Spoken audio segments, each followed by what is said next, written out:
Hello, and welcome to another episode of Fighting Femmes, Fiends and Fanatics. This is Todd Statman from Die Danger, Die Kill, aka 40K, and Teleport City. This time around, I'm going to be discussing a film called Darna ang Pagbabalik, aka Darna the Return, which is one of a long series of films chronicling the adventures of the beloved Filipino superheroine known as Darna!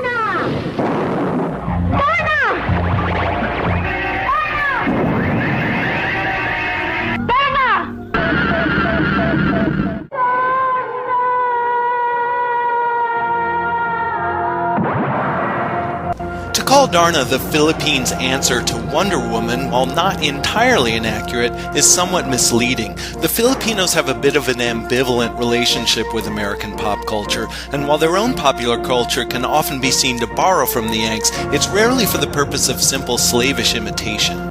In fact, far from being the rip-offs that they're sometimes characterized as, such Filipino products are more often either irreverent satires or ingenious culturally specific repurposings of Western source material.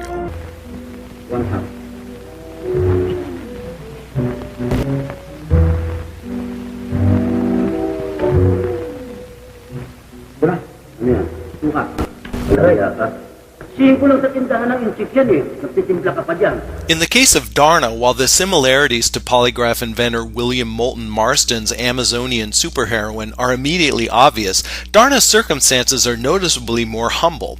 Like a good part of the Philippines population, her alter ego, the orphan girl Narda, is a person of meager means living in a small rural village.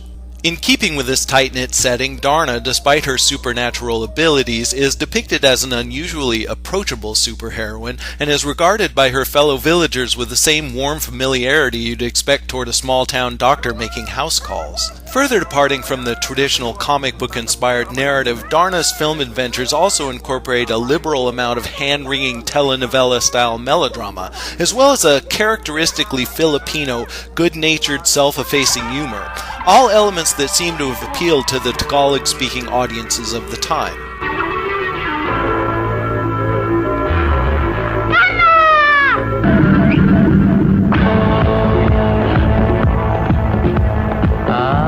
Makikita mo. Ikaw talaga! Makikita mo!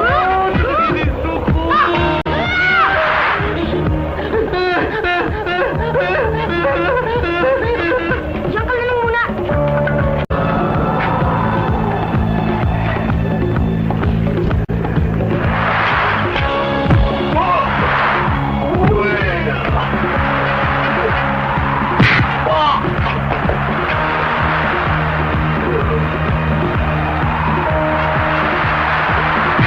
After being first introduced by prolific Filipino comic artist Mars Ravello in 1950, it was only a brief time before Darna made her big screen debut. That debut came in 1951's Darna, which starred Rosa del Rosario in the title role.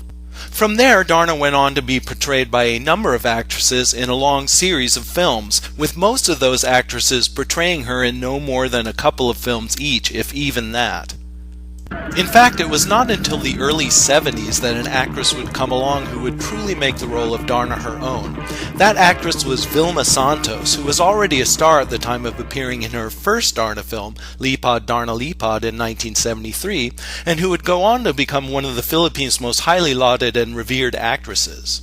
Santos starred in a total of 4 Darna films in all of which were among the highest-grossing entries in the series, and her retirement from the role after 1980's Darna and Ding was followed by an 11-year absence of the character from the country's cinema screens. This Darna dry spell ended in 1991 with the release of a Darna reboot starring Nanette Medved. 3 years later, former Oakland Raiders cheerleader Anjanette Abayari joined the ranks of the one-time Darnas with her appearance in that film's follow-up, Darna the Return.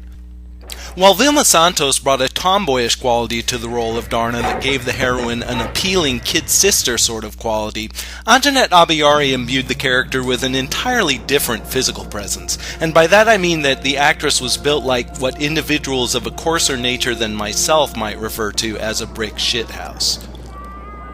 The distractions caused by that fact, coupled with a new and appropriately more revealing Darna costume, do not, however, take away from the fact that Abiyari makes for a very likable Darna, with a combination of guileless approachability and street-level scrappiness similar to that brought to the part by Santos. Our story begins with Narda's village being threatened by volcanic mud flows, or lahars, from a cataclysmic eruption, an event presumably inspired by the recent eruption of the Philippines' Mount Pinatubo in 1991. At the same time, Narda is attacked by a mysterious green-garbed figure, and the magic stone that enables her to transform into Darna is stolen.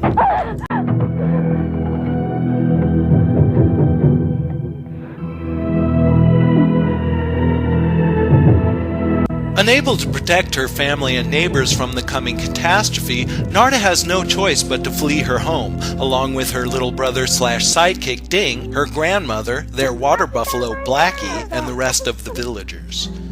This exodus eventually leads Narda and her group to the slums of Manila, where they find shelter with a family friend.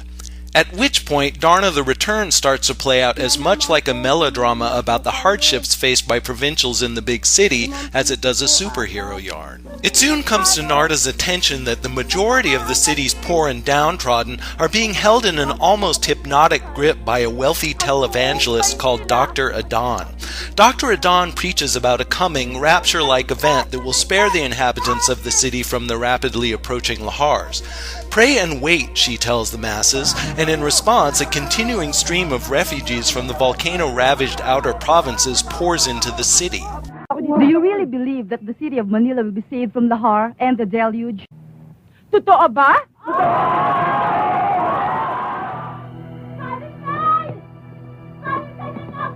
Weird Filipinos. It turns out, however, that Dr. Adan's suspiciously pulsating turban is hiding the fact that she is in reality Valentine, the daughter of Darna's Medusa-like mortal enemy Valentina, and that she and her mother, by drawing the entirety of the Philippines' populace into Manila, are actually setting them up for the kill.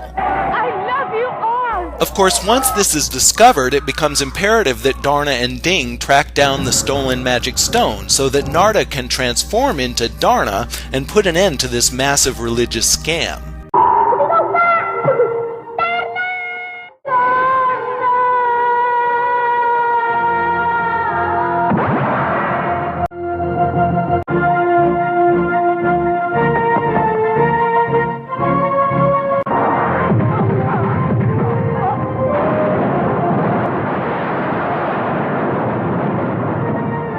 Given that the Philippines is a place where life for many is hard and whose populace, partly as a result, is not immune to excesses of religious enthusiasm, Darna the Return's none too subtle message that praying is not always the answer is not one to be taken lightly, nor is its depiction of a corrupt power exploiting the faith of the common folks for its own ends.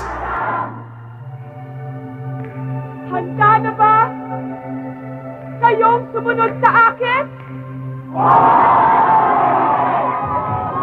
In this sense, the movie comes across as a very contemporary attempt by its directors, Peque Galaga and Lore Reyes, to infuse a time-worn pop-cultural figure with a new, more cutting-edge relevance. And I have to say that in that they are largely successful, as a result adding a whole new layer of interest alongside the enjoyably campy comic book elements carried over from the earlier Darna films. On top of that, the acting and direction here are generally quite good, with the moments of calculated melodrama often being surprisingly effective. You do, of course, have to allow for a certain amount of cheesiness, but after all, this is a Darna film, which means that those with a low tolerance for cheese need not apply.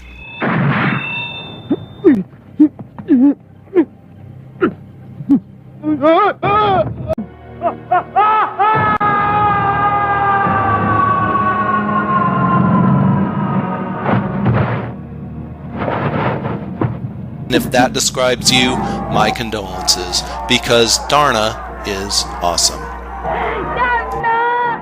Ang galing-galing po talaga, Darna! And that is it for me. Once again, this is Todd Statman. Next time around, the superheroics will be performed by Mr. Steve Mayhem. In the meantime, you can keep track of me on my blog, kill.blogspot.com. Thanks. We'll see you next time.